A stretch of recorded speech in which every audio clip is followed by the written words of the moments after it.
the testimony of Christ is the New Testament.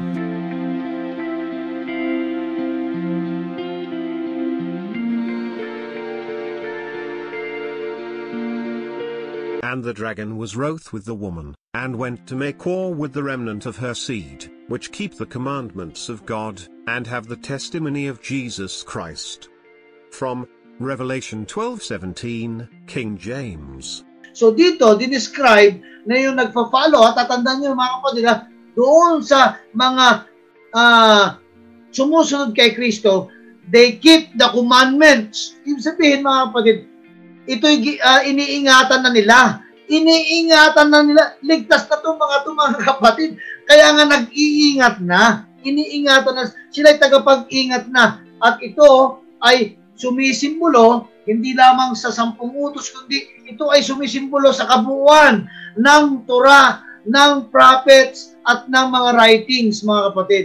Ibig sabihin ng buong kasulatan ng Old Testament. Iniingatan nila. Sila ay nandun ang pundasyon nila. Sila ay nandun ang kanilang pananampalataya doon sa mga salita ng ating Panoong Diyos na walang iba kundi ang Old Testament. Diba? Tama naman ang sagot ni Kristo na ang 10 utos, diyan nababatay ang propeta at mga kautusan. Di ba sinabi niya yon?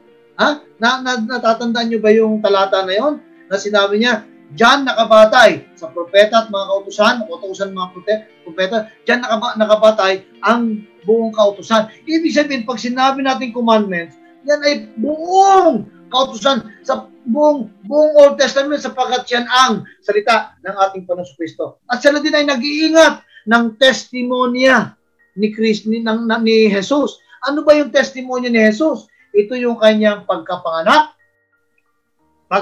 pagkabuhay, kinabuhay dito sa libutan, pagkamatay doon sa krus, at pagpunta doon sa langit, at kanyang pagparito muli. Yun yung kanyang testimonya. At yan ang sinulat ng mga propeta sa New Testament, mga kapatid. Yan. Diyan sinulat yan. Yung testimonya, di ba, meron tayong Gospel of Matthew, Gospel of Mark, Gospel of Luke, Gospel